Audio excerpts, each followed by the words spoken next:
Welcome to the Cheating Wife Stories channel. Ryan Holton's calloused hands gripped the wrench tighter as he heard the familiar sound of tires crunching gravel outside his garage. Through the open bay door, he watched Mrs. Parker's Mercedes roll to a stop, its engine making that distinct rattling noise he'd warned her about 3 months ago. "I should have listened to you sooner, Ryan," she said, stepping out in her high heels. "Think you can fix it? Depends on how long you ignored the problem." His voice carried no judgment, just facts. He wiped his hands on a rag and approached the vehicle, then popped the hood. As he inspected the engine, his mind wandered to the day Melissa had first pulled into this same spot, her old Honda spewing smoke. She'd worn a simple sundress then, nothing like the expensive clothes she paraded around in now at Daniel Mercer's mansion. "How bad is it?" Mrs. Parker's voice pulled him back to the present. "Timing belts shot. Could have seized your engine." He straightened up. 800 parts and labor. "I'll have it done by tomorrow afternoon. That's half what the dealership quoted me." She smiled, relief evident in her voice. "I don't believe in overcharging." Ryan grabbed his clipboard. "Just honest work for honest pay."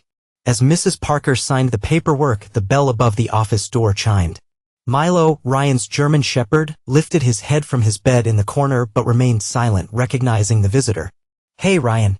Peter Harmon's familiar bulk filled the doorway. "Got a minute?" Ryan nodded to Mrs. Parker as she left, then turned to his friend. "What's on your mind?" Peter shifted uncomfortably, pulling an envelope from his jacket. "This came to the hardware store by mistake." Well, you should see for yourself." Ryan took the envelope, his expression hardening as he recognized the expensive paper and flowing script. Inside was an invitation to Melissa and Daniel's wedding, complete with a handwritten note. "You deserve to see what you lost." The paper crumpled in his grip. "She always did have a mean streak. You're not actually thinking of going?" Peter leaned against the counter, concern etched on his weathered face. "You know something." It wasn't a question. Ryan had known Peter since high school. He could read his tells. Peter ran a hand through his graying hair. "I've been meaning to tell you. I saw her last week behind Grant's bar. She wasn't alone." "Daniel? Aaron Grant himself?" Ryan asked, narrowing his eyes. Peter pulled out his phone, showing Ryan several photos. They looked intimate. Ryan studied the images, Melissa pressed against the bar's back wall, Aaron's hands where they shouldn't be, their faces close enough to share breath. "How long have you been watching them?" "About a month.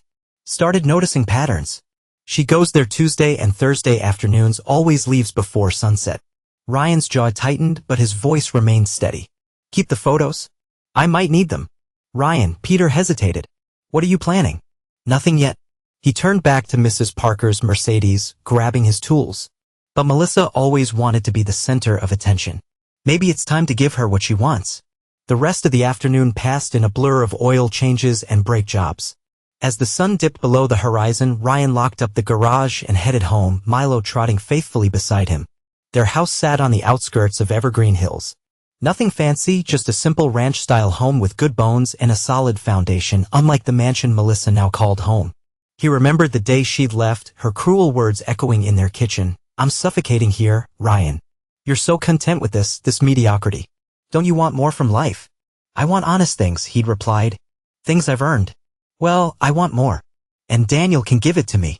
Now, 2 years later, Ryan sat on his porch, nursing a beer as Milo sprawled at his feet. The invitation lay on the table beside him, its elegant paper catching the last light of day. In the distance, he could see the lights of Daniel's mansion on the hill, glittering like a false promise. His phone buzzed. "Peter again." "You're not going to believe this," his friend's voice crackled through the speaker. "Guess who just walked into Grant's bar? Melissa and Daniel just arrived. They're all in there. Melissa, Aaron, and the man she's supposed to marry." A cold smile crossed Ryan's face. "Keep watching. I want to know every move they make." "What are you thinking?" "I'm thinking it's time Evergreen Hills learned what happens when you try to bury the truth." Ryan finished his beer. "And what happens when you betray the wrong person?" The conversation ended, but Ryan's mind raced with possibilities. He'd built his life on patience and precision, fixing cars required both. Now he'd use those same skills to dismantle the web of lies Melissa had woven around herself. Inside, he pulled out an old lockbox from under his bed. It contained memories from his marriage, photos, letters, and something else, a small notebook filled with details about Melissa's past indiscretions. He'd started keeping records near the end when suspicion had replaced trust. Back then, he told himself it was paranoia. Now he knew better. Milo whined softly, sensing his master's dark mood. "It's all right, boy." Ryan scratched behind the dog's ears. We're just getting started. He spent the next hour making calls, reaching out to old contacts who owed him favors. One name kept coming up, Zane Russell, a former classmate who'd turned his hacking hobby into a legitimate security business. If anyone could help Ryan gather evidence, it would be Zane. As midnight approached, Ryan stood at his bedroom window looking out at the town that had witnessed his humiliation. Soon, they'd witness something else entirely. Melissa wanted to make him attend her wedding? Fine. He'd be there and he'd bring a storm with him. The next morning dawned crisp and clear. Ryan arrived at his garage early, mind focused on the task ahead. He'd barely unlocked the door when a familiar voice called out. Ryan? Got a minute? He turned to find Sylvia Choi, owner of the local diner, hurrying across the street. Her expression spelled trouble. What's wrong? It's Melissa. She was at the diner last night with Aaron Grant, making quite a scene. Sylvia glanced around before continuing. They were arguing about money, something about payments and promises. Aaron kept saying he'd take care of it before the wedding. Ryan's expression remained neutral, but his mind filed away the information. Thanks for letting me know. There's more. Sylvia bit her lip. Daniel came in right after they left. He was drunk, rambling about how his father's threatening to cut him off if he goes through with the wedding. Said something about Melissa being damaged goods. Perfect. The pieces were falling into place faster than Ryan had anticipated. He spent the morning working on cars, his actions automatic while his mind plotted. Around noon, Zane Russell called. Got those security cameras you asked about, Zane said without preamble. High-end stuff, totally untraceable. When do you want them installed? Tonight. Grant's bar has a blind spot in the back alley. Start there. You sure about this, Ryan? Once we start, there's no going back. Ryan thought about the invitation, about Melissa's smug note. I'm sure. Get it done. The day progressed, each hour bringing new information through Ryan's network of contacts. By closing time, he had a clear picture of the players in this drama: Melissa juggling relationships with both Daniel and Aaron, Daniel drowning in debt despite his family's wealth, and Aaron using his bar as a front for less legal enterprises. That night, as he reviewed Zane's first batch of surveillance footage, Ryan allowed himself a moment of satisfaction. The camera had captured Melissa and Aaron in a heated embrace, their conversation picked up by sensitive microphones. What about Daniel? Aaron's voice was thick with longing. He's a means to an end.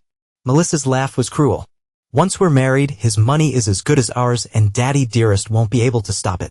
Ryan switched off the footage, his path clear. He'd attend the wedding, all right. But first, he had a meeting to arrange with Edgar Monroe, Daniel's disapproving father. The old man deserved to know exactly what kind of woman his son planned to marry. Milo padded over, resting his head on Ryan's knee. Outside, Evergreen Hills slept, unaware of the storm brewing in their midst. Ryan scratched his dog's ears, his voice soft but determined. They're about to learn, boy. Nobody betrays us and walks away clean. Nobody. The security footage played on Ryan's laptop, its blue glow illuminating his focused expression. Grant's bar appeared on screen, the timestamp showing 2:43 a.m. A figure moved through the back entrance, Zane Russell installing the last camera. Signals clean, Zane's voice crackled through Ryan's earpiece. You'll have eyes and ears on everything that happens in that alley. Good. Ryan leaned back in his chair. What about the other equipment?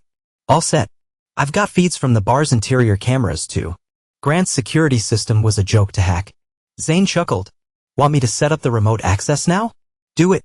Ryan pulled up another window on his screen, displaying Edgar Monroe's private contact information. I've got another task for you after. Need everything you can find on Daniel's finances. Already ahead of you. Rapid clicks sounded on Zane's end. Man's drowning in debt, multiple mortgages, failed investments, gambling losses at Grant's illegal games. He's burning through his trust fund faster than his father can replenish it. Perfect ammunition for the meeting I've planned. Ryan had chosen his moment carefully. Edgar Monroe would be at his country club tomorrow afternoon, alone in his private study as usual.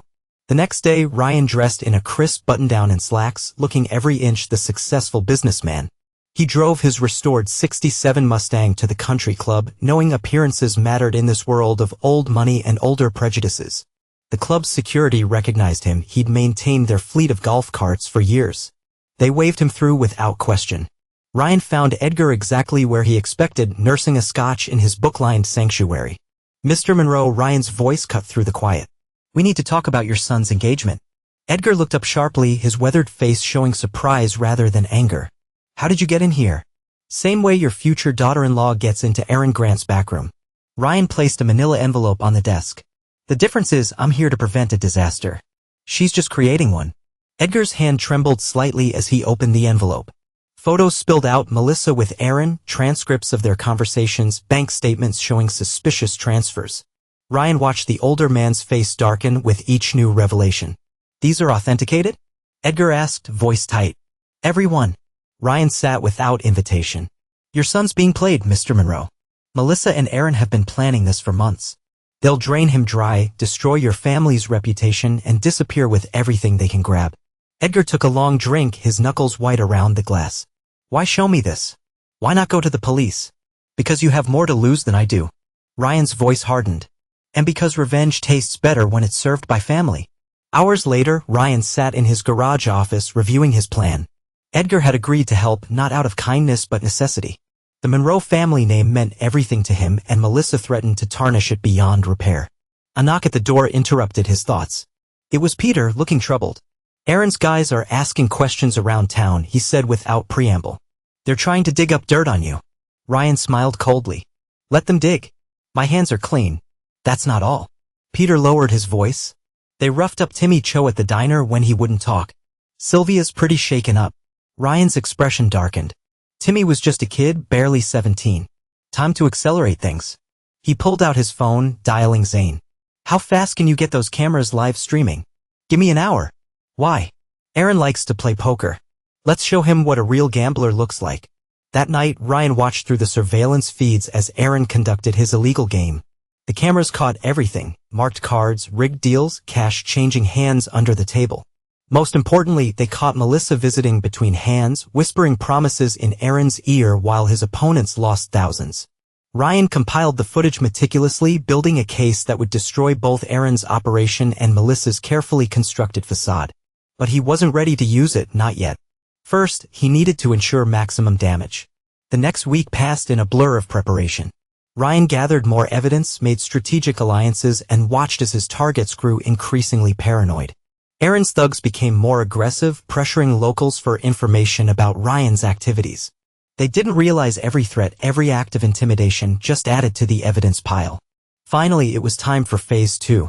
Ryan drove to Edgar's estate, where the old man waited with a team of high-powered lawyers. Everything's in place, Edgar announced. The prenuptial agreement, the trust fund restrictions, the business audits, it's all ready. The moment they make a move, we'll have them. And Daniel? Ryan asked. Edgar's face hardened. My son needs to learn actions have consequences. Let him face the humiliation. Maybe then he'll grow up. Ryan nodded, satisfied. The pieces were falling into place. Soon, Melissa would learn what happened when she underestimated him. She thought him weak because he preferred honest work and a simple life. She'd mistaken his patience for passivity. That night, as he worked late in his garage, Aaron himself showed up. The bar owner swaggered in, reeking of cheap cologne and expensive whiskey. Heard you've been asking questions, Aaron slurred. Making trouble. That's not healthy, Ryan. Ryan didn't look up from the engine he was working on. Neither is stealing another man's wife.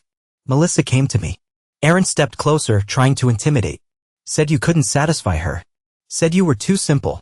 Ryan's hand tightened on his wrench. Simple enough to install cameras in your bar?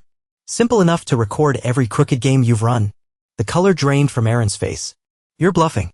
Check your phone. Aaron pulled out his device. A video played, him cheating at cards, accepting bribes, meeting Melissa in the back room. His hand shook. This is just a taste, Ryan said quietly. Walk away now or I'll bury you both. You think you can threaten me? Aaron's voice cracked. I own this town. No, Ryan finally turned, his eyes cold. You just rent space here and your lease is about to expire. After Aaron stumbled out, Ryan made another call to Zane. Start uploading the files, all of them. You sure? Once this gets out, That's the point. Ryan watched through the window as Aaron's car swerved down the street. Time to show them what a simple man can do. Morning light spilled across the manicured lawns of the Monroe estate. Workers scurried about, setting up chairs and decorations for the afternoon ceremony. Ryan watched from his parked car, noting the increasing tension among the staff. His phone buzzed, Edgar Monroe calling. It's done, the older man said without greeting. The evidence has been distributed to all the right people, police, journalists, business associates. They're just waiting for my signal. Good. Ryan checked his watch. Remember, timing is everything. I haven't forgotten. Edgar's voice hardened. I've spent decades building this family's reputation. I won't let them destroy it. Ryan ended the call, his mind drifting to the envelope in his jacket pocket.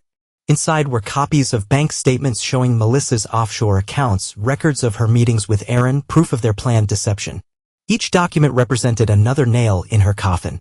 Guests began arriving, filling the gardens with expensive suits and dresses.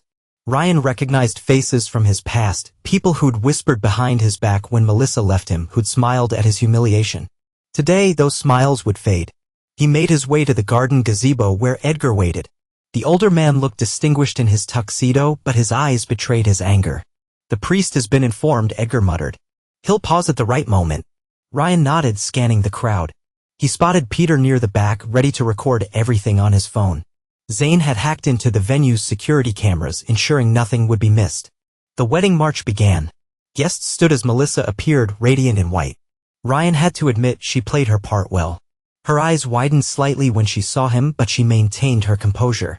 The ceremony proceeded according to plan. The priest spoke of love and fidelity, each word dripping with irony. When he reached the crucial moment, if anyone objects to this union, Edgar rose. I object. His voice boomed across the garden. And I have proof of why this marriage cannot proceed. Chaos erupted. Daniel jumped up, face red with anger. Father, what are you doing? Saving you from yourself. Edgar pulled out his phone, projecting images onto the large screen meant for wedding photos. Look at your bride, son. Really look at her. The screen filled with surveillance footage, Melissa and Aaron in intimate embraces, planning their scheme, laughing about Daniel's ignorance. Bank statements appeared, showing money movements between accounts. Finally, transcripts of their conversations played through the speakers. He's just a stepping stone, Melissa's recorded voice echoed. Once we're married, his money is ours. The color drained from Daniel's face. He turned to Melissa, who had frozen in place. Is this true? Daniel, I can explain. She reached for him, but he recoiled. Don't touch me. His voice shook. The wedding's off. Guests began leaving in droves, phones already spreading the scandal across social media. Ryan stayed put, watching as Melissa's perfect world crumbled around her. She spotted him then, fury replacing shock. You did this. You couldn't stand to see me happy. Happy? Ryan's laugh was cold. You've never been happy, Melissa. You're just greedy. You think this changes anything? She stepped closer, voice low. I still won. I still left you in the dust. Did you? Ryan pulled out one final envelope. Check your accounts, all of them. Melissa's hands trembled as she read the documents. Her offshore accounts drained, her safety nets gone. Her face contorted with rage and fear. You can't do this. I already have. Ryan's voice carried across the now empty garden. Leave Evergreen Hills, Melissa. Leave, or the next revelations will be much worse. Is that a threat? No, he turned to leave. It's a promise. Ask Aaron what happens to people who cross me. As Ryan walked away, he heard her shout threats and accusations, but they meant nothing now. He'd shown everyone who she really was, shown them what happened when they mistook his quiet nature for weakness. Peter joined him at his car. That was something else. Never seen Melissa lose control like that. She never had control. Ryan replied. She just thought she did. Later that night, Ryan sat on his porch, Milo at his feet. In the distance, the lights of Daniel's mansion were dark.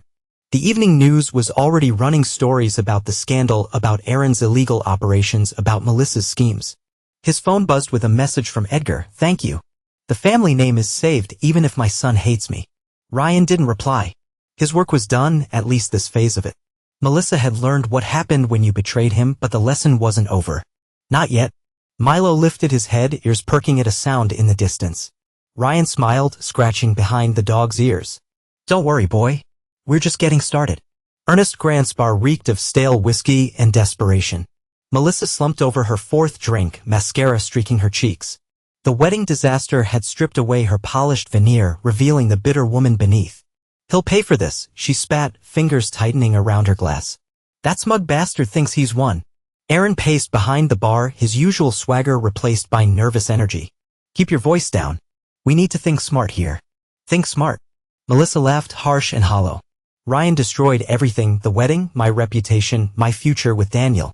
Our future. Aaron corrected, leaning close. Or did you forget about our plans? She glared at him. Hard to forget when they're splashed all over town. Your illegal poker games, our meetings, how did he get those recordings? Aaron's face darkened. Someone bugged my bar, my own damn bar. He slammed his fist on the counter, making Melissa jump. But we can still salvage this. How? Melissa's voice was small, defeated. We control the narrative. Aaron pulled out his phone, scrolling through local social media groups. People in this town love drama. They'll believe whatever story gets the most attention. Melissa straightened, understanding dawning in her bloodshot eyes. We paint Ryan as the villain. Exactly. The bitter ex-husband who couldn't move on, the stalker who harassed an innocent woman, the man who manipulated Edgar Monroe with fake evidence. It won't work, a gravelly voice interrupted. They turned to find Daniel Mercer stumbling through the door, his expensive suit wrinkled and stained. My father verified everything. The bank records, the surveillance footage, it's all real. Daniel, Melissa stood, swaying slightly. I can explain. Save it. He collapsed onto a bar stool, waving at Aaron for a drink. You played me for a fool, both of you. Aaron set a whiskey in front of him, maintaining a cautious distance. Look, Daniel, business is business. Nothing personal. Nothing personal? Daniel's laugh was ugly. You had an affair with my fiancée and helped her plan to steal my money. Seems pretty personal to me. Keep your voice down, Aaron hissed, eyeing the few remaining patrons. Why? Afraid your other customers will hear about your rigged games. Daniel downed his drink. Too late for that. Ryan made sure everyone knows what kind of establishment you run. Melissa touched his arm. Daniel, please? We can fix this. He jerked away as if burned. Fix what? My ruined reputation? My father's disappointment? The millions I've lost in business deals because no one trusts the Mercer name anymore. We're all victims here, Aaron tried, but Daniel cut him off. No, we're not. Ryan played us like cheap cards in one of your rigged games. And the worst part. He stood, steadying himself against the bar. We deserved it. After Daniel left, Melissa and Aaron sat in heavy silence. The bar had emptied, word of their presence driving away the regulars. Finally, Aaron spoke. We need to hit back hard. How? Melissa's voice was barely above a whisper. I know some guys, they owe me favors. Aaron's eyes gleamed dangerously. One phone call and Ryan's garage gets redecorated. Maybe with some broken windows, maybe with something worse. Melissa considered this, twirling her empty glass. He'll expect retaliation. Let him. Aaron sneered. Sometimes the obvious move is the right one. Besides, it sends a message: nobody crosses Aaron Grant without consequences. The next morning, Ryan arrived at his garage to find shattered glass glittering across the pavement. Spray paint marred the walls with crude insults and threats. Inside, tools lay scattered and broken. Peter whistled low, surveying the damage. Aaron's work. His style lacked subtlety. Ryan stepped carefully through the mess, Milo following at his heels. The dog growled at the lingering scent of intruders. Want me to call the cops? No, Ryan's voice was cold, calculated. This is exactly what I expected. He pulled out his phone, dialing Zane's number. The security expert answered on the first ring. Already reviewing the footage, Zane reported. Got clear shots of 3 guys. Running facial recognition now. Send everything to my laptop. And Zane. Ryan paused. Make sure the footage shows them entering from Grant's bar. Within hours, the video spread across social media. Aaron's thugs, clearly identifiable, vandalizing an honest businessman's property. Public sympathy swung further in Ryan's favor while Aaron faced increasing scrutiny from law enforcement. Brenda Frost watched the footage from her diner's kitchen, her heart racing. She remembered Ryan from years ago, before Melissa. He'd been quieter then, less hardened. Now she saw him differently, saw the steel beneath the surface. The bell above her door chimed. Speak of the devil. Coffee, she offered as Ryan settled at the counter. Please. He glanced around the empty diner. Slow morning. People are scared. Brenda poured his cup. Aaron's guys have been throwing their weight around. Timmy's still sporting bruises. Ryan's expression darkened. How is he? Angry. Scared. Trying not to show either. She hesitated. I've been meaning to tell you something. About Melissa. Go on. Last year, when I was still married to Jack. Melissa knew what he was doing to me, the abuse, the control. She knew, and she told me I deserved it. Said I should be grateful any man wanted me. Brenda's voice trembled. Ryan's grip tightened on his cup. Why tell me this now? Because I want you to know you're not wrong. Brenda met his gaze steadily. Some people deserve what's coming to them. Their conversation was interrupted by commotion outside. Aaron stumbled down the street, clearly drunk despite the early hour. He spotted Ryan through the diner's window and charged in. You son of a. Aaron swung wildly, but Ryan was ready. The fight was brief and brutal. Aaron's drunken attacks met Ryan's precise responses. When it ended, Aaron lay groaning on the diner floor, blood streaming from his nose. "Consider this a warning," Ryan said quietly. "Next time won't be so gentle." Brenda watched him leave, understanding dawning. Ryan wasn't just seeking revenge. He was dismantling a corrupt system piece by piece. And somehow she'd become part of his plan. The next few days brought more revelations.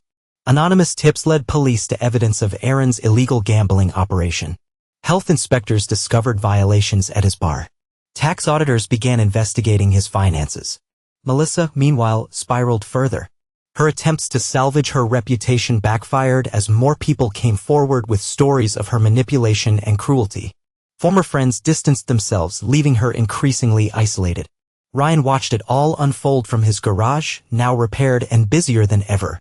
The vandalism had only increased community support. Even Timmy Cho stopped by, sporting a black eye but eager to learn about cars. "You're good at this," Timmy observed as Ryan demonstrated an engine repair. "Teaching, I mean. Some people deserve a chance to learn." Ryan handed him a wrench. Others deserve to learn harder lessons. The deeper meaning wasn't lost on Timmy. He'd seen firsthand how Ryan handled enemies, not with brute force alone, but with tactics that left them no escape. Later that night, Peter brought more news. "Aaron's trying to frame you for the Miller garage fire." Ryan nodded, unsurprised. "Let him try. You knew he would. I counted on it." Ryan pulled up surveillance footage on his laptop. "Watch." The video showed Aaron meeting with his thugs, planning the frame job in detail. Their voices were crystal clear, their intentions explicit. "This is going to destroy him," Peter realized. "That's the point." Ryan's smile held no warmth. "Some men dig their own graves. I just make sure they lie in them." Melissa's hands shook as she poured another drink, spilling expensive scotch across her marble countertop. The mansion felt emptier now, its luxurious rooms taunting her with memories of the life she'd almost secured. "You're making a mess," Aaron growled from the doorway, his face still bruised from his encounter with Ryan, his ego even more damaged. "Like you haven't made enough of those?" she shot back. "This was supposed to be foolproof. Marry Daniel, secure the money, start fresh somewhere else. Instead, I'm trapped here, watching everything fall apart. You think I'm happy about this?" Aaron stalked closer. "My bar is being investigated.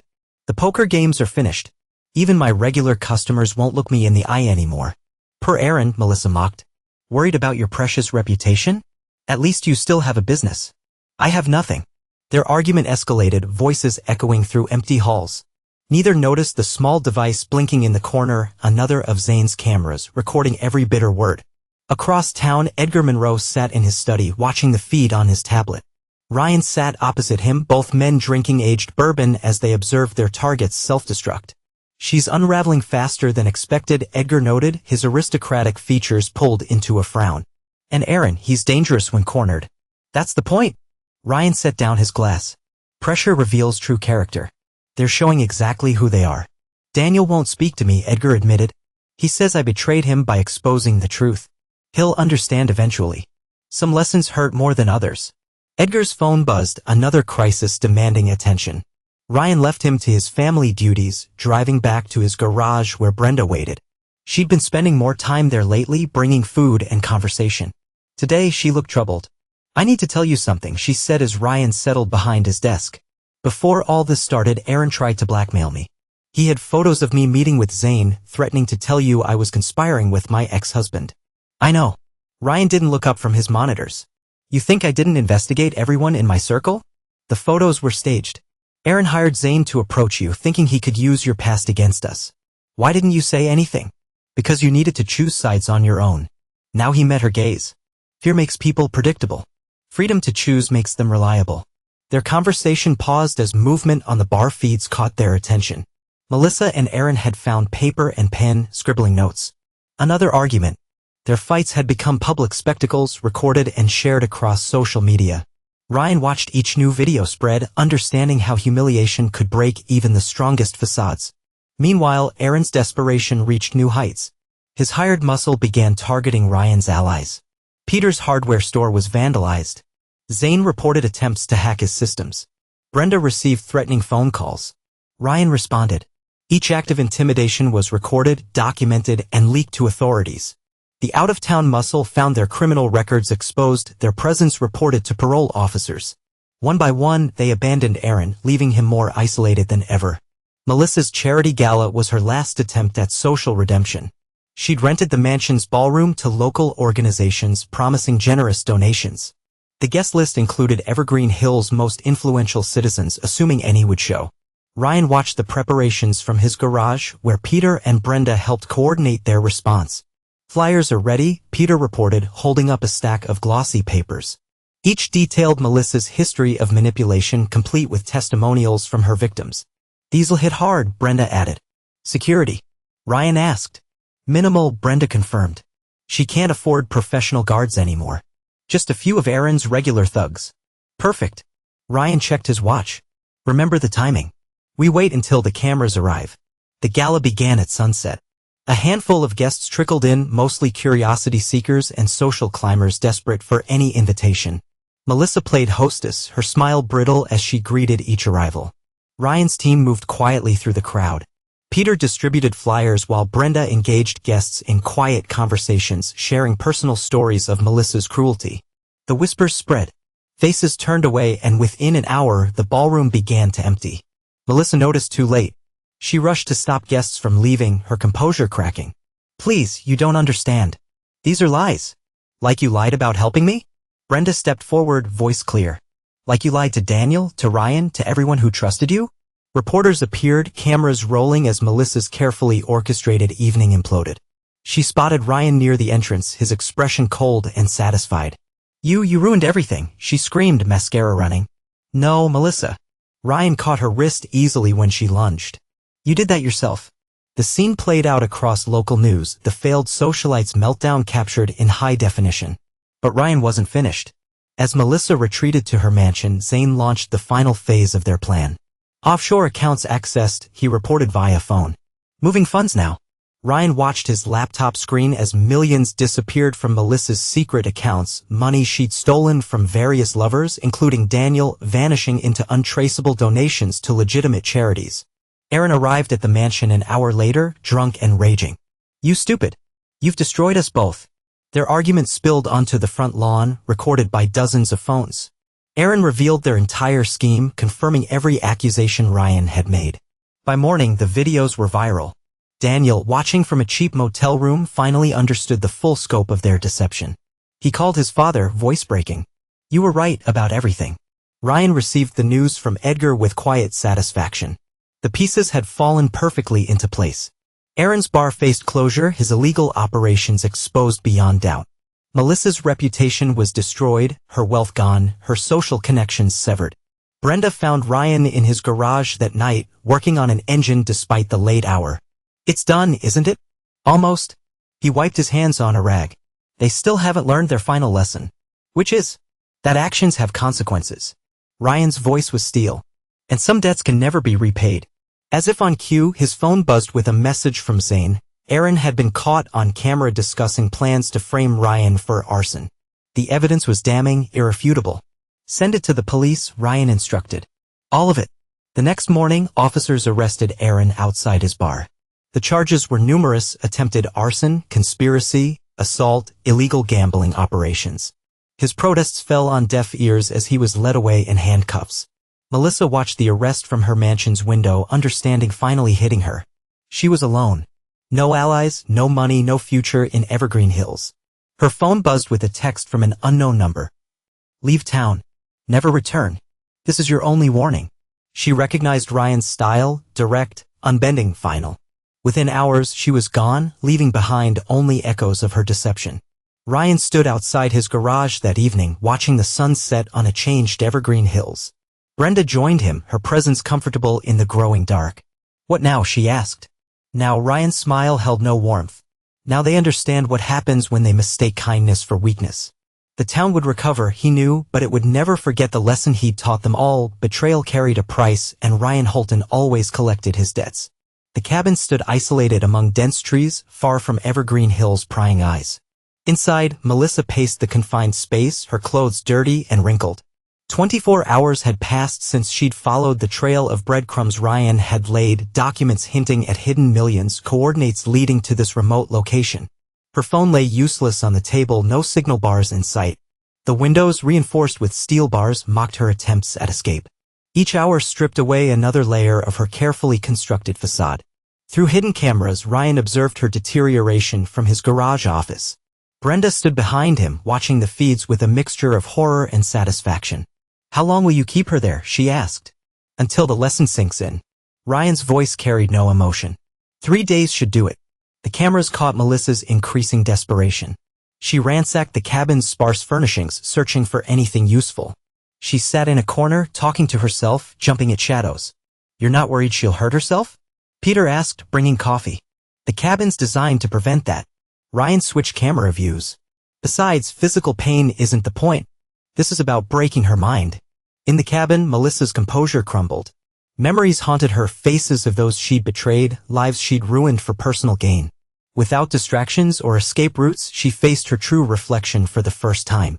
"I get it now," she screamed at the walls, knowing Ryan must be watching. "You've made your point." But no response came. The cabin remained silent except for her ragged breathing and occasional sobs. Meanwhile, Ryan's surveillance network tracked Aaron's situation in prison. His attempts to maintain a tough image backfired spectacularly. Other inmates, hearing rumors he'd cooperated with authorities, made his life increasingly difficult. "Latest report from my contact inside," Zane's voice crackled through the speaker. "Aaron got jumped in the yard yesterday. Nothing fatal, but he won't be showing his face in public for a while." "Any signs he'll try to talk?" Ryan asked. "He's scared. The guys who jumped him made it clear, one word about your involvement, and next time they won't stop at bruises." Ryan nodded, satisfied. He'd chosen his allies carefully, ensuring Aaron would have no safe haven even behind bars. Brenda approached Ryan's desk, expression troubled. "This is breaking Melissa completely." "That's the point." Ryan's eyes never left the screens. Some people only learn through complete destruction. She wanted to be the center of attention. Now she is nowhere to hide from herself. On the third day, movement stirred near the cabin. A hiker, exactly as Ryan had arranged, discovered the location. Within hours, emergency services arrived, finding Melissa in a state of near collapse. News of her ordeal spread quickly through Evergreen Hills, but instead of sympathy, her confession pages circulated online. Former victims came forward, sharing how she'd harmed them. Ryan watched from his garage as ambulances carried Melissa away. She caught sight of him as they loaded her into the vehicle, her eyes wild with recognition and fear. "You'll never prove anything," she croaked. "I don't need to." His voice carried across the space between them. "Your own words are enough." The ambulance doors closed on her desperate face. Ryan turned back to his work, but Brenda lingered. What happens to her now? Now she learns what it means to lose everything, not just money or status, but her entire identity. The confession she wrote opens investigations across 3 states. Her victims will take what's left. And Aaron? Prison has its own justice system. Ryan picked up a wrench, returning to the engine he'd been fixing. He chose his allies poorly. Those choices have consequences. By the next day, local news reported Melissa's imminent departure from the hospital. She'd be facing charges of fraud and conspiracy in multiple jurisdictions. Aaron, in solitary for his own protection, found himself with no way out. The day ended with Ryan on his porch, Milo at his feet. Brenda joined him, offering a quiet sense of companionship. "The town's changing," she observed. "They needed to see what happens when betrayal goes unchecked," Ryan replied, voice low. "They'll think twice before playing those games again." A few more nights passed, and Ryan got word that Melissa fled Evergreen Hills, her condition fragile and her spirit shattered. Aaron's legal battles dragged on, each hearing revealing more evidence of his crimes. Ryan had proven he wasn't just the simple mechanic they once dismissed. He was the man who brought lies crashing down. He wasn't finished, though. Corruption ran deep, and Ryan had the patience to root it out, one scheme at a time. Some lessons took longer to sink in, but eventually they always did. Melissa's hospital stay ended with a forced conversation. Ryan had arranged a final confrontation. Security guards nodded to let him pass. She sat propped up in bed, restraints on her wrists.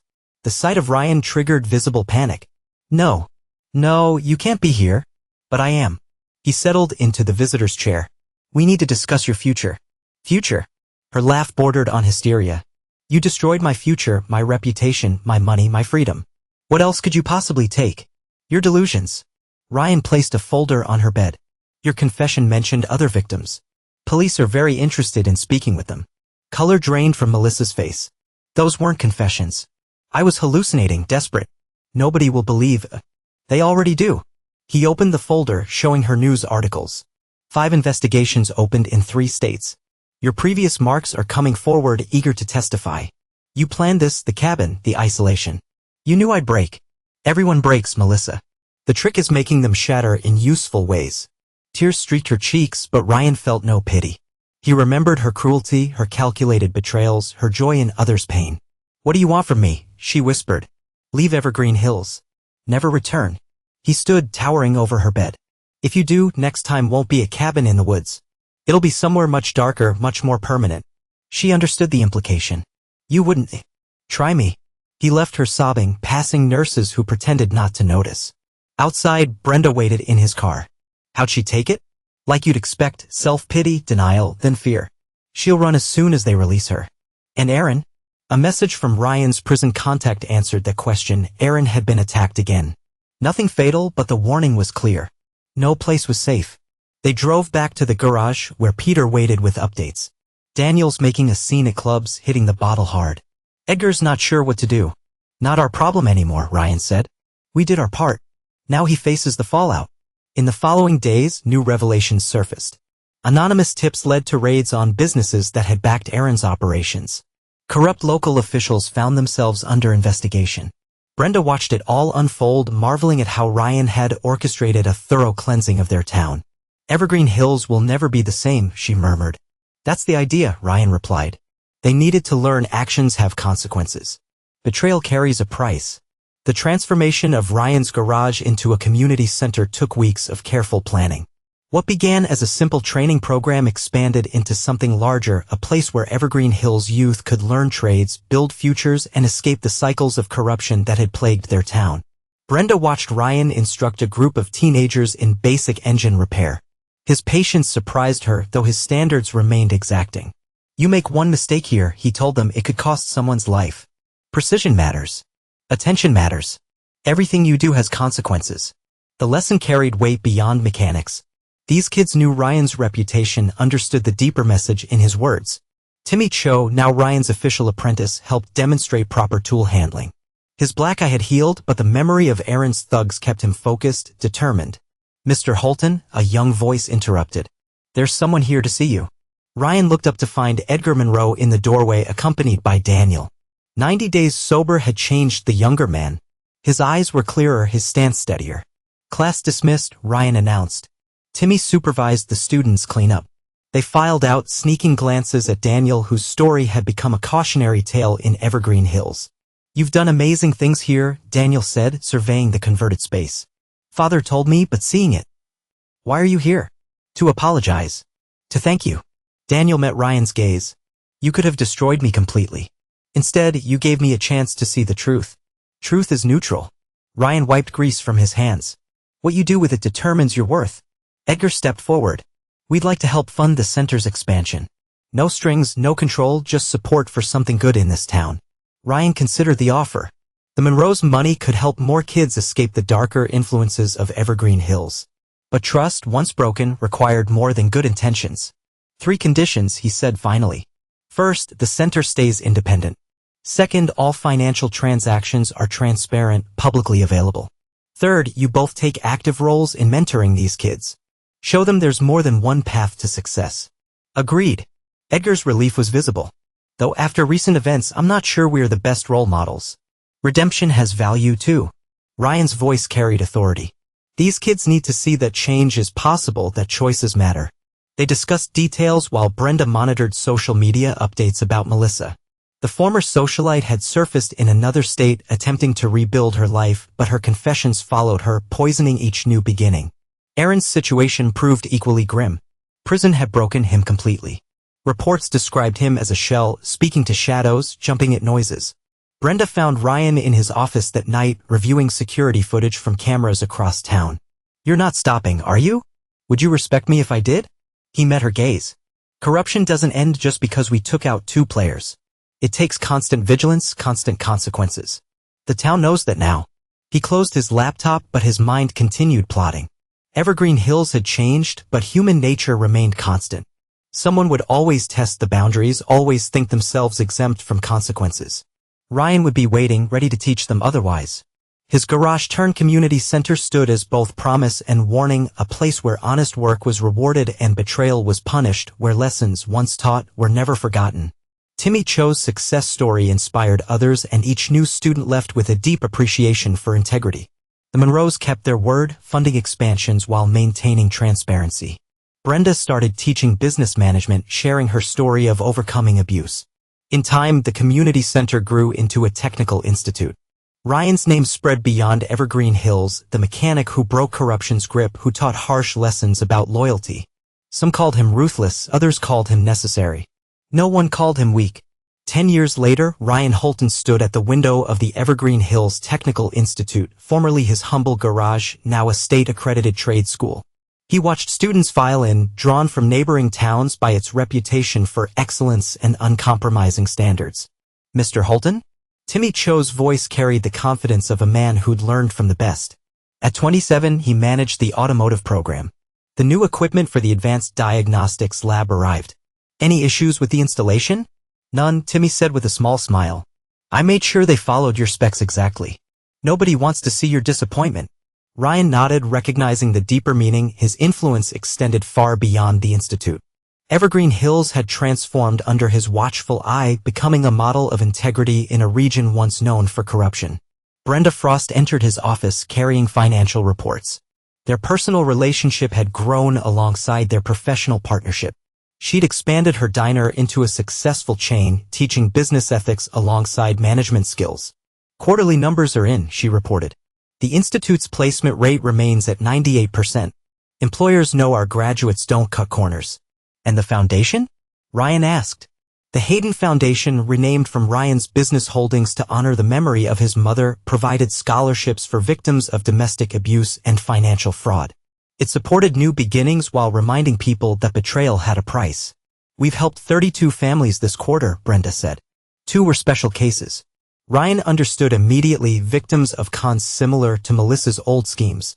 Even after a decade, his network tracked financial predators, ensuring swift justice for those who preyed on the vulnerable. Peter Harmon arrived next, age having silvered his hair but not his loyalty.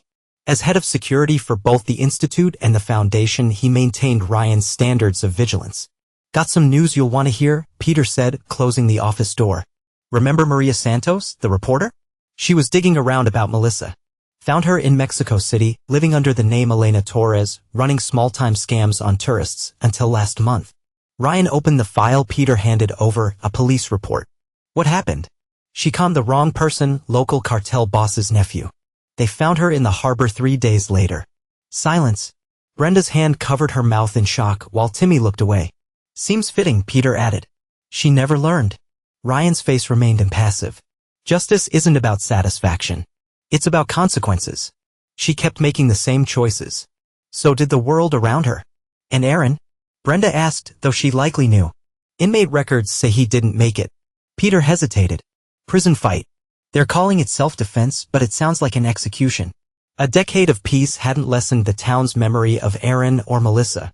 Ryan's lesson had reshaped Evergreen Hills. Daniel, meanwhile, had built a rehab center, dedicating his life to helping others avoid his mistakes. Edgar Monroe often sat in the Institute's memorial garden, reflecting on the cost of redemption. Zane Russell arrived with the background checks for new instructor applicants. "One has interesting connections," Zane reported. "Nephew of one of Aaron's old crew. Might be looking for payback." "Deny the application," Ryan said flatly. "Send him our standard message." The standard message had become legendary, a file detailing the applicant's past activities, accompanied by a warning that meddling in Evergreen Hills meant facing the consequences. That evening, Ryan walked the Institute's grounds with Brenda. Students nodded respectfully, aware that their education carried more than technical knowledge. It carried Ryan's philosophy: betrayal has a price. They passed the memorial garden, funded by the Monroes, where a plaque read, "Actions have consequences." Sometimes Brenda wondered if they realized how it all began, with a mechanic, a scorned ex-wife, and a bar owner's greed. "Maybe one day they'll understand the full story," she said softly. "They understand enough," Ryan replied. "They see the results. That's what matters." Their final stop was the ethics classroom, lined with clippings about corruption's downfall. Subtle references to Melissa and Aaron's story drove home the lesson that betrayal could be a fatal mistake. That night, Ryan and Brenda sat on their porch with a pair of coffees. The lights of the institute shone in the distance. Peter's evening report came in, another attempt to restart illegal gambling in a neighboring town. It had been swiftly shut down, the perpetrators warned of Ryan's reach. No regrets? Brenda asked gently. None. Ryan's gaze swept across the property he'd once shared with Melissa. Everything I've built, everything I've taught, it started with showing them what happens when they mistake kindness for weakness. In his home office, files still waited, new threats to address, potential problems to monitor, justice to maintain. Ryan's work would never end, but his impact would outlive him. Evergreen Hills stood as proof that personal revenge could forge lasting change. The institute would continue growing, each graduate carrying part of Ryan's legacy, skill and integrity, plus an unwavering understanding of consequences. The foundation would keep providing support for those seeking honest paths. Ryan Holton, the mechanic who broke corruption's grip and taught his town a harsh lesson, sipped his coffee and watched the night settle. Tomorrow would bring new challenges. Someone else would test his resolve, thinking they could outmaneuver him. And he would be ready to teach them otherwise. Actions have consequences. Betrayal carries a price. Some debts can only be paid in full.